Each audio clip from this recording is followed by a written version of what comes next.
नमस्कार। सिचुएशन ये चाइना में कि इकोनॉमिक डाउनटर्न की वजह से हाईएस्ट इन्फ्लेशन है इस समय, और इकोनॉमिक डाउनटर्न की वजह से अनएम्प्लॉयमेंट जो है वो 17.1% पे पहुंच चुकी है। इतना अनएम्प्लॉयमेंट कहा जा रहा है एक लंबे अरसे के बाद पहली बार हो रही है। ये स्टैटिस्टिक्स जो है नेशनल ब्यूरो ऑफ स्टैटिस्टिक्स की है, जिसने ये बताया कि इतनी अनएम्प्लॉयमेंट पहली बार हुई है। शार्प इंक्रीज है जून से, जहां 13% थी, 13 से 17%। ये क्या हालत है चाइनीज इकोनॉमी में, इसी पे बात करने के लिए हमारे साथ सुमित जैन साहब, जो कि चाइना में रहते हैं और एक बिजनेसमैन है, कॉर्पोरेट लोगों को पढ़ाते भी हैं, कॉर्पोरेट एजुकेटर भी हैं, कॉर्पोरेट इंस्ट्रक्टर हैं इनफैक्ट, और वहां से बिजनेस पर इनकी अच्छी पकड़ है। जैन साहब, बहुत बहुत स्वागत है आपका हमारे शो में। ये चाइना की क्या सूरत हाल है इस समय, और इस समय क्या सिचुएशन है? क्या इकोनॉमी, बेरोजगारी टॉप है? रोहित भाई, पहली बात ये है कि यस, इसमें कोई शक नहीं है कि चाइना की जो इकॉनमी है वो काफ़ी डाउन है। और जो ये नंबर की आप बात कर रहे हैं कि 17% वहाँ पर अनएम्प्लॉयमेंट है, पहले तो इस नंबर को पहले बात करते हैं, क्योंकि इंडियन मीडिया इसको डिटेल में बात नहीं करता। भगड़े बड़ी जल्दी पड़ जाते हैं बैंकों की तरफ से। इसके अंदर उन्होंने बोला है कि unemployment from the age of 16 to 24, ये एज ग्रुप है, इसके अंदर अनएम्प्लॉयमेंट 17% हो गया है। अब मैं आपसे पूछता हूँ कि भारत में 16 साल का कौन सा बच्चा है जो एम्प्लॉयड होता है? 16, 18, 19, 20, 21 साल के कौन से बच्चे हैं जो एम्प्लॉयड होते हैं? तो जो चाइना ने बोला है कि हमारे 16 से लेकर 24 साल की एज के लोग हैं वो अनएम्प्लॉयमेंट हैं। अब इसका मतलब क्या है? एक तो ये है कि जैसे यहाँ पर गर्मियों की छुट्टियाँ हैं, उसमें बच्चों को समर हॉलीडेज़ में काम मिलता था, आज की डेट में नहीं मिल रहा है। जैसे कोई रेस्टोरेंट में काम करना है, किसी फैक्ट्री में इंटर्नशिप करनी है, वो छोटे मोटे काम ये करते थे। तो इकॉनमी डाउन होने के कारण उन बच्चों को काम नहीं मिल रहा है। दूसरा, कई जो अनएजुकेटेड लोग हैं, जो कि परसेंटेज बहुत कम है, जैसे कोई गांव के लोग हैं, वो शहरों में आगे काम ढूंढने के लिए, कोई मिस्त्री का काम करना है, किसी रियल एस्टेट कंपनी में काम करना है, वो काम नहीं मिल रहा क्योंकि रियल एस्टेट डाउन है। तो उसके कारण ये जो लोग हैं इनको जॉब्स नहीं मिल रहे हैं। लेकिन जो ये नेशनल ब्यूरो ऑफ स्टैटिस्टिक्स है, उन्होंने एक नंबर और नहीं दिया। वो नंबर ये था कि जो पढ़ लिख गए हैं, जिनके पास डिग्रीज़ हैं, उनकी हालत क्या है। देखिए, बड़े ही खूबसूरती से चाइनीज़ गवर्नमेंट ने एक डाटा दे दिया, 17% अनएम्प्लॉयमेंट है 16 से 24 तक, जो स्कूल में नहीं जा रहे हैं आजकल। पढ़े लिखों का क्या है? वो 20% से भी ज़्यादा है, यानी कि हर एक बच्चा, 5 में से एक बच्चा अनएम्प्लॉयड है। डिग्रियों से जो इस साल बच्चे पढ़कर बाहर निकले हैं, उन्हें जॉब्स ही नहीं मिल रहे, और जो पहले से जॉब्स कर रहे हैं वो 50% से भी कम तनख्वाह में काम करने को तैयार हैं, बिकॉज उनके पीछे उनको मालूम है अगर मैंने आज काम नहीं किया तो 5 लोग और हैं जो इस जॉब को लेने के लिए तैयार हैं। तो रोहित भाई, दो चीज़ें हैं अनएम्प्लॉयमेंट। एक तो जो एजुकेटेड बच्चे नहीं हैं उनके लिए 17% है, जो एजुकेटेड हैं उनकी तो 20% है। जो मैन्युफैक्चरिंग में काम कर रहे थे, जो मैन्युफैक्चरिंग सेक्टर में काम कर रहे थे, वो सभी जॉबलेस हैं। मैं सभी बोल रहा हूँ, जबकि इसका परसेंटेज बहुत ज़्यादा हाई है। वो ऑलमोस्ट अभी जो नया स्टैटिस्टिक्स आया है, 30 से 40% लोग जो फैक्ट्रियों में काम कर रहे थे वो अनएम्प्लॉयड हैं। अब आप बोलेंगे एजुकेटेड आदमी अनएम्प्लॉयड है, अनएजुकेटेड अनएम्प्लॉयड है, बच्चे स्कूल के अनएम्प्लॉयड है, मैन्युफैक्चरिंग वाले अनएम्प्लॉयड है, तो कंट्री चल कैसे रही है? इनका प्लान क्या है? अब ये बड़ा खूबसूरत एक प्लान है। चाइना चाहता है कि जो पुरानी इंडस्ट्रीज़ हैं ये बंद हों आहिस्ता आहिस्ता, या ये अपने आप को अपग्रेड करें। उसका रीज़न 2-3 है। एक, चाइना ने 20 साल दबाकर काम किया यूरोपियंस अमेरिकन्स के लिए। 1 रुपये के काम के लिए इनको 1 रुपये 1 पैसे दिया जाता था।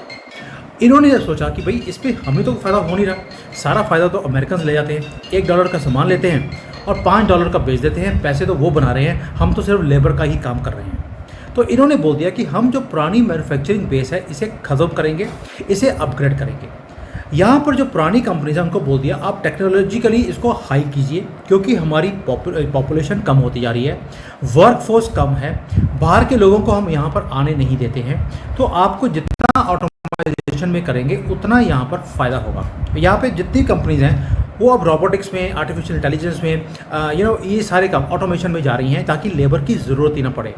ये चाहते हैं कि जो मैनुअल काम है वो ख़त्म हो जाए कंट्री के अंदर, वो रोबोट्स करेंगे। आपका काम है सिर्फ अपने स्किल्स को एनहांस करके और आर्टिफिशियल इंटेलिजेंस को, रोबोट्स को कैसे चलाना है, आप उसके ऊपर स्किल डेवलपमेंट का काम कीजिए। अभी जितने भी ये बच्चे हैं जो अनएम्प्लॉयड है, जो अनएजुकेटेड है, इन सब की यहाँ पर ट्रेनिंग्स दी जा रही हैं इनको लेटेस्ट टेक्नोलॉजीज़ के अंदर। जो बड़ी 3-4 कंपनीज़ हैं उनका जिम्मा लगा दिया कि इन सबको आप स्किल्स दीजिए जो इनको आगे की जो कंपनीज़ हैं, टेक्नोलॉजीज़ हैं, उसके अंदर ये लैस हो जाए। क्या आपको नहीं लगता कि स्किल डेवलपमेंट का प्रोग्राम जो मोदी जी ने 4-5 साल पहले शुरू किया था, चाइना को अब अकल आई है कि हमें भी ये काम करना पड़ेगा। भारत इसके अंदर आगे चलता जा रहा है। जो हमारा स्किल डेवलपमेंट प्रोग्राम है, इंडस्ट्री को जो स्किल्स चाहिए वो गवर्नमेंट को बताते हैं, गवर्नमेंट उसके हिसाब से स्किल डेवलपमेंट के प्रोग्राम के अंदर प्रोग्राम्स को क्रिएट करता है और बच्चों को वो स्किल्स दिए जाते हैं जैसे ही वो बाहर निकलते हैं 6 महीने साल के बाद उन्हें जॉब मिल जाती है, क्योंकि उसकी डिमांड है। चाइना ने वो काम अब करना शुरू कर दिया कि हमें भी ये काम करना पड़ेगा। एक चीज मैं पूछना चाह रहा था कि एक खबर आ रही थी कि 20% स्कूल्स बंद हो चुके चाइना में।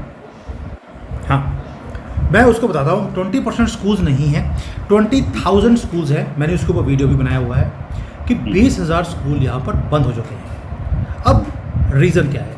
जो पॉपुलेशन है वो जब से कोविड हुआ है तब से इनकी पॉपुलेशन कम होनी शुरू हो गई। कोई भी बच्चा पैदा करना नहीं चाहता क्योंकि कॉस्ट ऑफ लिविंग इतनी ज़्यादा है। एक बच्चे को यहाँ पे पालने के लिए आपको इतनी हाई कॉस्ट है जिसका कोई लेना देना नहीं है। इसलिए वो लोगों ने बोला कि हमारे पास जॉब्स नहीं है, फ्यूचर अनसर्टन है, अभी स्किल्स डेवलप हम कर रहे हैं, कब तक हमें जॉब मिलेगी, कब हम सस्टेन करेंगे। तो जो बच्चे पैदा करने की जो एक तरह से जिसको बोलते हैं मुहिम है या फैक्ट्री है, वो एकदम से ठप है। अब जब बच्चे ही नहीं होंगे तो बच्चे स्कूल में एनरोल भी नहीं होंगे। इसलिए जो जहाँ पे स्कूल्स हैं ज़्यादातर वो किंडरगार्टन जो हैं वो पूरे चाइना में बंद हो रहे हैं, बिकॉज एनरोलमेंट के लिए बच्चा ही नहीं आ रहा। पहले यहाँ पर बच्चों को एडमिशन दिलाने के लिए लाइन लगी होती थी चाइना के अंदर। अभी ये हाल है कि स्कूल वाले बच्चों के घर में जाते हैं, जैसे किसी का बच्चा पैदा होता है वो उससे कमिटमेंट ले लेते हैं कि तुम्हारा बच्चा जब 3 साल का होगा तो किंडरगार्टन हमारे वाले में भेजना प्लीज़ करके उनको गिफ्ट दिए जाते हैं कि आपका बच्चा मेरे किंडरगार्टन में आए। कंपटीशन इतना हाई हो गया है, 20,000 स्कूल कम नहीं होता एक कंट्री के अंदर, क्योंकि उसका रीज़न है China is only a country of 15-20 big cities. बाकी तो छोटे छोटे गांव हैं। 15-20 सिटीज़ ये जिनको इन्होंने पूरा डेवलप किया है। अब 15-20 सिटीज़ में 20,000 स्कूल बंद हो जाएं, वो भी किंडरगार्टन। यानी कि आज किंडरगार्टन बंद हुआ है, 3-4 साल के बाद जो मिडिल स्कूल्स हैं, क्योंकि यहाँ पर जो स्कूल हैं वो 3 कैटेगरी की हैं। एक किंडरगार्टन है, मिडिल स्कूल है जो 6-7 क्लास तक होता है, उसके बाद हाई स्कूल शुरू होता है। यानी कि 3-4 साल के बाद जो किंडरगार्टन में, जो 3-4 साल पहले बच्चे किंडरगार्टन में गए थे, वो अब आगे जाकर मिडिल स्कूल में भी नहीं जाएंगे। अब वहाँ पर भी कंपटीशन इंक्रीज़ होने वाला है। इसलिए अब जो प्राइवेट स्कूल्स हैं वो ऐसा ऐसा बंद होने शुरू हो जाएंगे, अभी हुए नहीं हैं जो मिडिल स्कूल के हैं। गवर्नमेंट के जो स्कूल्स हैं वही चलेंगे। अब उसका रीज़न क्या है? जो प्राइवेट स्कूल्स हैं वो बहुत ज़्यादा महंगे हैं, वो तब तक सस्टेन नहीं कर सकते जब तक उनके पास पूरे बच्चे ना हों। अब जो लोग हैं उनके पास पैसा नहीं है, बिजनेस कम है, जॉब्स नहीं है, अनसर्टेनिटी है, तो प्राइवेट स्कूल्स में लोगों ने अपने बच्चों को भेजना बंद कर दिया क्योंकि उसकी फ़ीस बहुत हाई होती है। अब उनके पास मजबूरी है कि वो गवर्नमेंट स्कूल में ही जाएंगे। तो ऐसा ऐसा करके जो एजुकेशन है उसके ऊपर पूरा दबदबा गवर्नमेंट का रहने वाला है। प्राइवेट स्कूल्स बंद हो जाएंगे। जो यहाँ पर प्राइवेट स्कूल्स फॉरेन कंपनीज़ के लोगों ने आके खोले थे वो बंद हो गए हैं। सारे फॉरेन के टीचर्स को बाहर निकाल दिया गया है ताकि यहाँ पर फॉरेनर्स का दबदबा ना रहे। तो एक पूरा जिसको बोलते हैं रीसेटिंग ऑफ द कंट्री चल रही है। अनएम्प्लॉयमेंट है बट स्किल डेवलपमेंट का काम चल रहा है। आप देखेंगे जो गवर्नमेंट का एक नज़रिया है कि हमने चम्मच बाल्टियाँ अब खिलौने नहीं बनाने, अब हमने दुनिया को अपने पीछे लगाना है।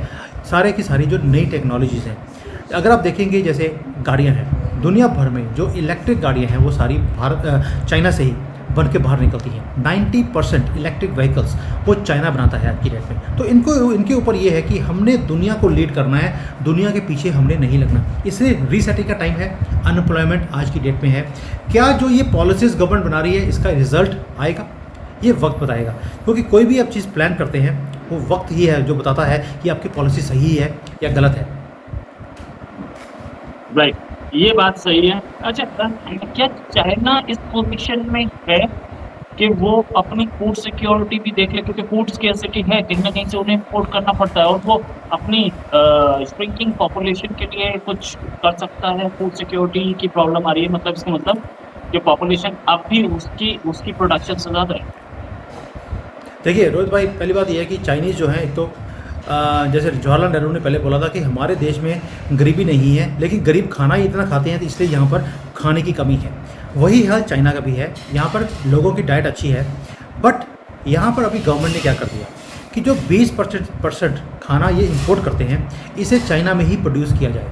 अब उसके लिए क्या क्या जगह जो है चाइना की 2/3 ऑफ द कंट्री, वो या तो पहाड़ है या रेगिस्तान है, वहाँ पर एक तिनका भी उग नहीं सकता। तो इन्होंने वहाँ पर अब पानी इन्होंने ट्रांसफ़र किया है, वहाँ पे खेती की एक मुहिम शुरू करी है। इवन कि जो बड़े बड़े पब्लिक पार्क थे, उन्हें भी इन्होंने अब खेती के लिए कन्वर्ट करना शुरू कर दिया। यानी कि पहले इन्होंने बिलियंस ऑफ डॉलर्स लगाए पार्क्स को क्रिएट करने के लिए, लोगों के घूमने के लिए। अभी वहाँ पर आपको वहाँ पर राइस और वीट लगा हुआ दिखाई देता है। प्लस चाइना ने एक और मुहिम शुरू करी है जिसको बोलते हैं गाँव के लिए पुलिस। वो पुलिस का काम ये है कि कंट्री को जिस चीज़ की ज़रूरत है, गांव वाले वही लगा सकते हैं, वो अपनी मर्ज़ी से कुछ भी लगा नहीं सकते।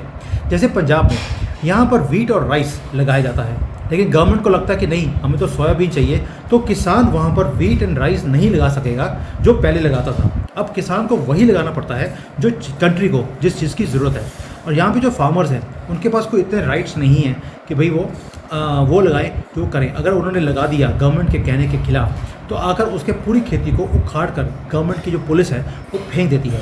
तो कहीं ना कहीं एक मुहिम है कि कंट्री फर्स्ट, आपकी जो ज़रूरत है वो बाद में, पहले कंट्री की ज़रूरत को पूरा किया जाए। तो यस, खाने की कमी है, इसलिए जो चाइना है कभी ताइवान को बोलता है कि हमने आपकी ज़मीन लेनी है, कभी पाकिस्तान में जाके बोलता है कि आपकी इतनी ज़मीन हमारी होगी और आपके आर्मी के लोग हमारे लिए खेती करेंगे। कभी अरुणाचल चाहिए, कभी लद्दाख चाहिए। रीज़न एक ही है, उसे खेती वाली जगह चाहिए ताकि उसकी डिपेंडेंसी इंपोर्ट्स के ऊपर कम हो। राइट। मतलब ये है कि चाइना में फूड स्केर्सिटी जो दिख रही है वो कुछ ऐसी है कि उनको पार्क्स को कन्वर्ट करना पड़ रहा है, पार्क्स में भी खेती करनी पड़ रही है और इंपोर्ट भी करना पड़ रहा है, फिर भी वो अपने लोगों के लिए खाना नहीं पैदा कर पा रहे। ऐसे कितने पार्क्स को कन्वर्ट किया गया? रोहित भाई, जौन सी बड़ी सिटी देखेंगे, कोई छोटा एरिया देखेंगे, सबके सब एरियाज़ में ये पार्क्स को अभी फूड बास्केट बोलते हैं उसको, उसमें कन्वर्ट किया जा रहा है। यहाँ पे एक जगह है चंगदू, वहाँ पर एक पार्क था जिसके ऊपर 2 बिलियन RMB, यानी कि ऑलमोस्ट आप समझ लीजिए 200 करोड़ से ज़्यादा पार्क को डेवलप करने के लिए लगाया था। एकड़ों में वो जगह फैली हुई थी। पूरे के पूरे पार्क को उखाड़ कर फेंक दिया इन्होंने। अब उसके अंदर वीट लगाया हुआ है। ऐसे आपको पूरे चाइना में ऐसे पार्क्स कन्वर्टेड आपको दिखाई देंगे। अब इसके पीछे एक पूरी मुहिम है कि जब तक आत्मनिर्भर आप नहीं बनेंगे, आप कंट्री को आगे लेकर नहीं जा सकते। मैं आपको कई बार बोलता हूँ, चाइना ने मोदी जी की एक एक पॉलिसी को कन्वर्ट करके यहाँ पर इम्प्लीमेंट करना शुरू कर दिया। इन्हें पता लग गया कि आत्मनिर्भर बनना कितना ज़रूरी है, सेल्फ कंजम्पशन करनी कितनी ज़रूरी है, और अपने जो फूड सिक्योरिटी है उसको सिक्योर करना बहुत ही ज़्यादा ज़रूरी है। इसलिए इन्होंने ये सारे काम किए हैं और under the supervision of government है। एक काम इन्होंने और किया है जो बड़ा ही भारत को भी इम्प्लीमेंट करना चाहिए। वैसे तो सनातन के अंदर हम कभी भी खाने को वेस्ट नहीं करते, अब इन्होंने सनातनी भी बनना शुरू कर दिया।